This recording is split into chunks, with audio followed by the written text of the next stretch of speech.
Hi folks, and welcome back to another Travels of Red Rover. I'm Shawn. And I'm Corinne. And where are we going today? I don't know. Shawn's taking us off on a Jeep adventure. We're at Green River right now, and we're heading out the San Rafael Swell.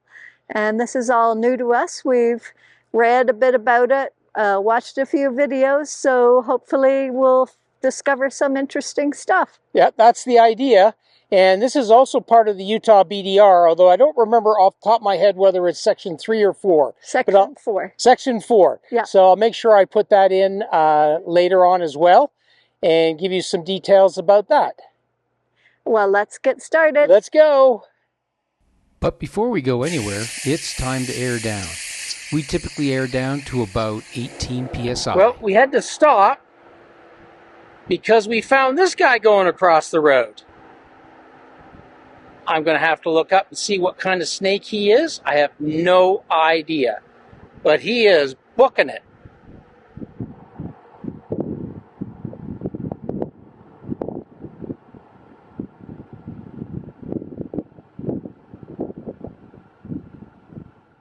So after about 8-9 miles along the Utah BDR, we've come to the area known as Smith's Cabin.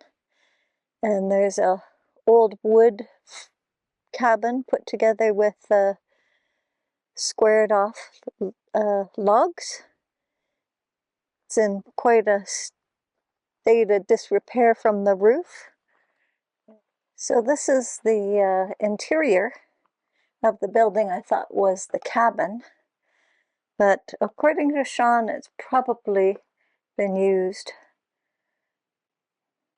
as a stable or a barn, although it only has 2 small compartment areas here. Very tiny area. Some sheet metal on the walls. Roof is not so intact.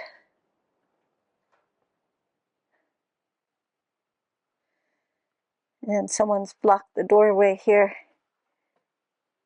with what looks to be an old bed mattress. There was probably an old barn here. And that building has many of the walls falling over. There's some indication that someone's been using the area fairly recently for camping or ranching, because there's some old water tanks, and up by the cabin we saw a couple blue water tanks that are used for keeping the livestock hydrated. And there's a few bits of recent trash around. Over here there's a bit of a dugout in the hill, probably a cold storage. Here's a bit closer view of the opening to what I think would probably be some cold storage. We'll take a peek inside once we get in the shadows. Well, this cold storage building looks like it's become a habitat for rodents. It seems well constructed based on the rocks. They all seem to be intact. The roof is still in pretty good shape, but I wouldn't want to spend a lot of time in there. Here's a couple water tanks for livestock, and there's also a fairly new spool of barbed wire left here all around this parking area. There's quite a bit of fencing, and there's some new barbed wire associated with this fencing as well, although you can just see the wood fence through the camera. Looks like these are stock corrals. Some additional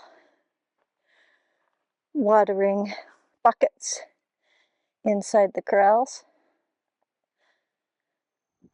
So our first night at camp, we found this beautiful stop down by this slow-moving stream at the bottom of one of the little washes. It's absolutely gorgeous. Lots of little water here, and Corinne was able to find some tadpoles and various other little critters living in the water. What we had not intended on, though, was that this would be mosquito central. And consequently, we didn't do a lot of filming other than these few little clips that Corinne caught because it was just too buggy.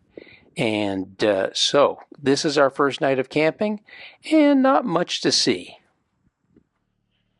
Well, we just packed up from camp day 1 of our Utah BDR section 4. We parked down near a little stream from a freshwater spring. I think it wasn't the best choice. We thought maybe it'd be nice to be down by the trees instead of out in the open, but we had a lot of bugs. Some small little gnat type ones that have been flying around all day.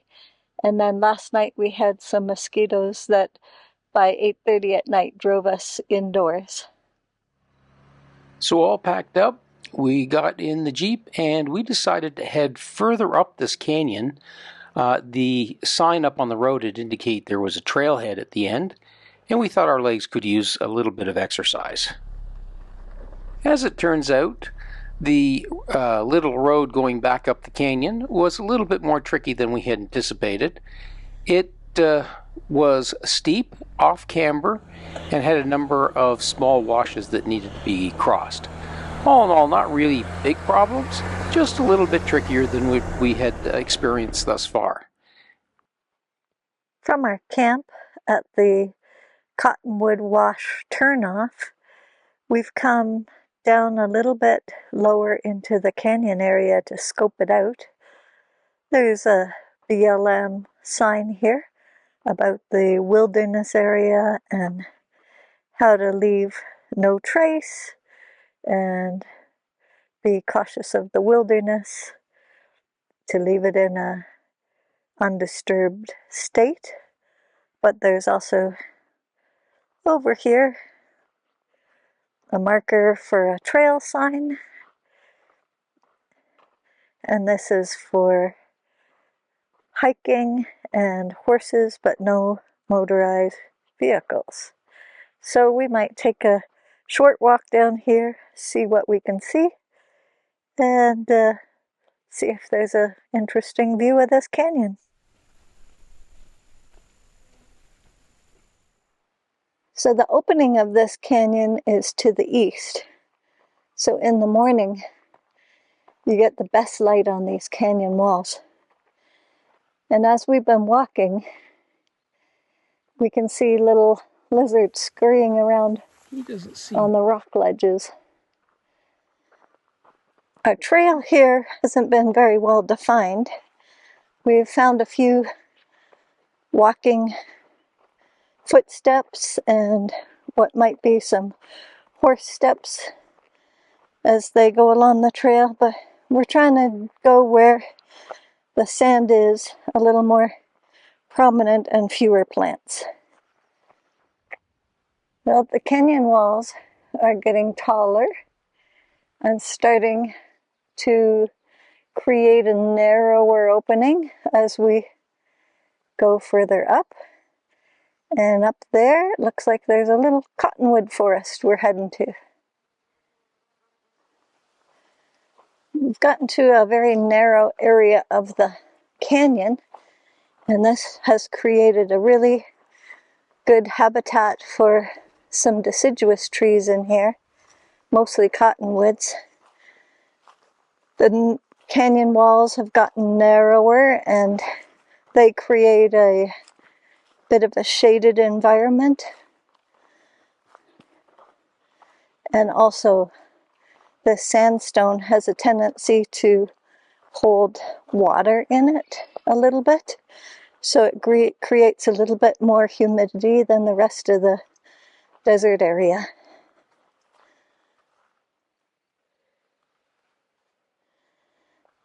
Well, after going through that little parkland with all the cottonwood trees, shrubs and grasses.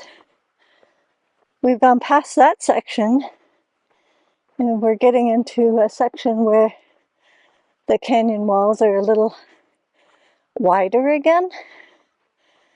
And there's still some trees down here, well protected. But there's like this big, large open area, bigger than the size of a football field. These plants are paintbrush, and the ends of the leaves turn red. Shawn's colorblind, so he can't tell the difference between the red ends and the green. So he often misses these as we're hiking. Well, we've come to a big open area. We thought we'd be approaching the end of the canyon, but we've noticed that the trail just seems to keep going that way, deeper and deeper into the canyon. Well, at the rock ledge, we decided we'd probably walk far enough. We didn't come for a long hike, and we didn't bring water, and we have some trail to cover. So we're going to head back to the Jeep. So, Corinne, what did you think of the hike? I really enjoyed it. It was a beautiful little canyon. I'm glad we did it. Oh, it was gorgeous, wasn't it? That was just beautiful walking up into that really tight narrows there. Yeah, we did a little less than 2 miles. It went further, but that was about all we needed for our morning exercise. Yeah. So, and to be clear, we walked about a mile in and a mile out. Yes. So, and you get to the narrows in about a little over about 3/4 of a mile. So yeah, the last quarter mile was where it opened up wider. Yeah, it's absolutely beautiful in there for a late spring day. Being able to walk in the shade of the cottonwoods makes it beautiful. Plus, the sandstone actually keeps the whole thing a little bit cooler than the ambient temperature, which was lovely. And what about the flowers? Yeah, we saw lots of flowers and lots of little lizards and no snakes. No snakes. We didn't see just little lizards. We saw some really big lizards. Yeah. So let's hit the road. Yep, let's get going. One of the challenges that we all face in videoing our adventures is to give you a sense of just how steep the roads can be and how off camber. But I thought this was one of the best examples that we've seen in a while as we go straight up. Well, as we've continued along the Utah BDR on section 4 north of Cottonwood Canyon, we've come to another identification sign here for Head Rock. And if we look up here towards these cliffs, out in the distance, there's a rock that in a profile, it looks like it's got nose and lips. That should give you a bit better view of the profile of Head Rock. Here's a BLM sign that discusses the Head Rock. Unfortunately, most of it is hard to read now, but there is a little sketch done by a geologist, Richard Kern, that was with the Gunnison expedition in 1853, and then the corresponding photo of the rock. So we found this interesting sign along the road, and of course, we're going to have to go see where it goes. Somewhere down that way. The Spirit Railroad was begun in 1881 by the Denver and Rio Grande Western Railway companies. They had this idea of building a railway that would go from Green River up into the Little Colorado Mountain region, and it would be used primarily to bring people and supplies in and minerals out. The railway was never completed, but this particular area has very good examples of the architecture and some of the grade building that was done in order to support the railway. Corinne and I had fun looking for the various structures on the map and identifying them. So we see something built into the side of the rocks down there. Not quite sure what it is. Dug out a big pile of stones, and where Corinne's walking and she's heading towards the next cut, where the railroad tracks would have gone. Here's the cut at the top of the hill where the train would have come and crested the hill here and then headed down the other side. Close to where we stopped to see the historic Spirit Railway, we found a little grove of juniper trees, and we backed up our truck here, and we found that sitting on the tailgate makes a nice resting spot while we have a little bit of lunch. Shawn's up here on the tailgate now. And what's for lunch today, Shawn? We are having a charcuterie plate. So we have some sausage and some Gouda cheese and some olives and cut up carrots and some tomatoes. It's all very tasty. After we tidied up from lunch, we were back on the road again, heading for our next adventure.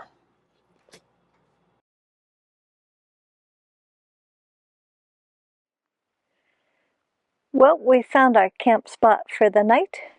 We're out on a bit of a promontory here overlooking a big canyon. We're going to give you a look around at where we're situated. Here's our Jeep. We've unpacked a few boxes that have camp chairs in it, and Shawn's put out some solar panels to charge our Jackery, since it didn't get as much time to drive around and recharge today.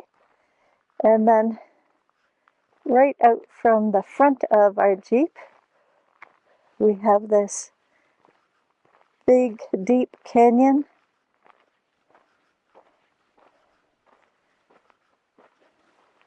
And this is looking pretty much west. If we get some clouds tonight, it could be a good location.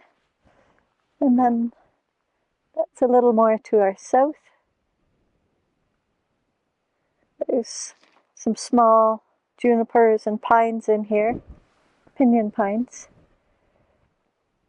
And there's some more of the escarpment over that way. Down there, there's a real big drop. Looks like an interesting spot for wall climbing.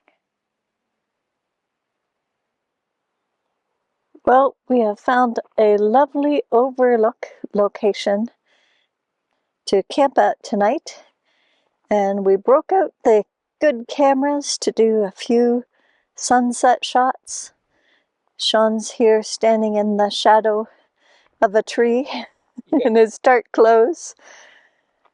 It's pretty warm, but we both got mosquito bites last night, so we're trying to protect most of our body and keep it covered from insects. Even worse, they bit me right through my pants. He says they bit them right through his pants. I think the mosquitoes got me right on the head and around the ears. Been itchy all day. So this is the direction we're looking for our pictures. There's a couple really neat pinnacles or mountains over in the distance. They're lit up still. The rest of the valley has gone into shadow as the sun's sinking lower. And we have a little bit of light on this foreground ledge in front of us. And so it's a little trick of balancing the light.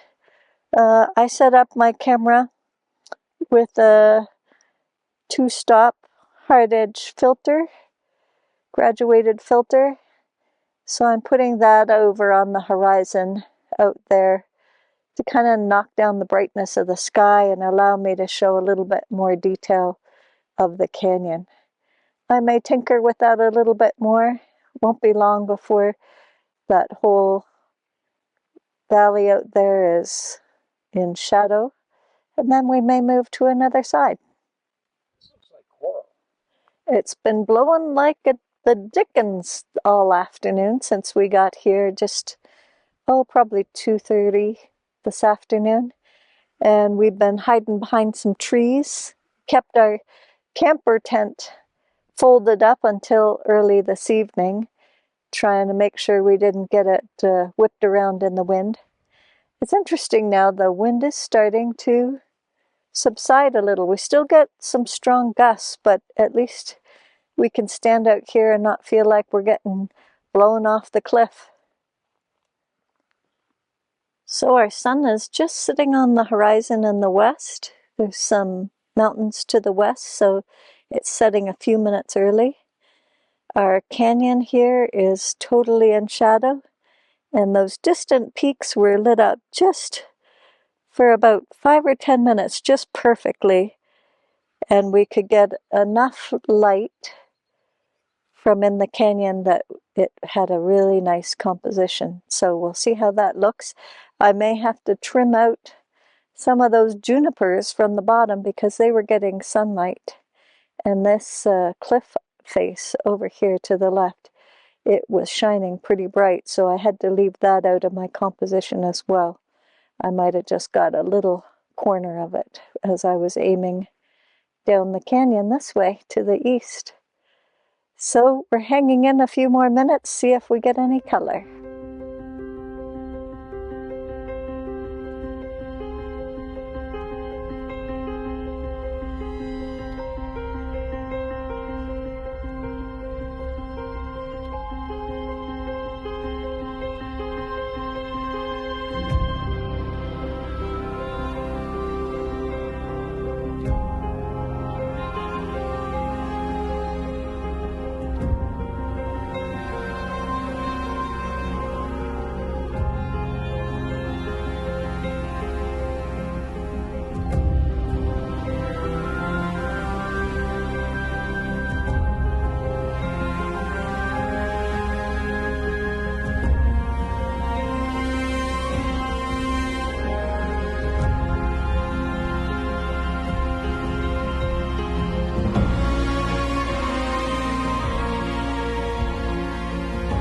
Corinne and I came out about 3:30 this morning.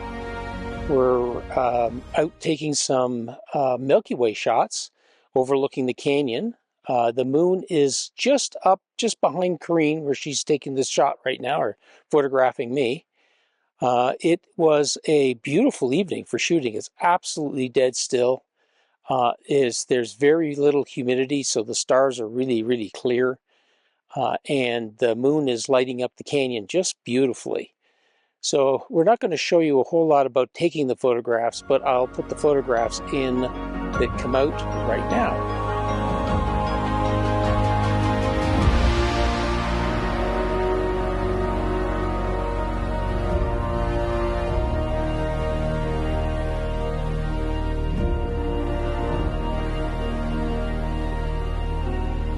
Well, Corinne, what did you think of our night photography last night?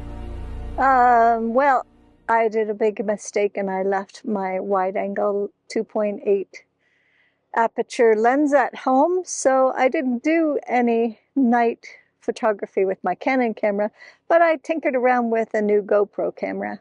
Yep, she's trying to get that working, and she's not quite to her satisfaction yet. I, on the other hand, managed to bring my wide-angle lens and got some pretty interesting shots last night. I was pretty happy with them. But my goodness, was it ever dark. It was really, really dark last night. And so, it was the first time we've been outside for night photography, and it's been warm enough. Yeah. Didn't need gloves. It was warm, and it was dry. The stars were really particularly clear. It's just a really unusual night for us lately, and we really appreciated it. So, Shawn, we've done another half segment of the Utah BDR. We're halfway through segment 4. What do you think so far? I'm really enjoying it. It's a pretty easy road. It doesn't really require a four-wheel drive vehicle, except in a very few spots. But I've been really enjoying all the different little stops along the way with the BLM sites. We had a great walk on the Cottonwood Wash.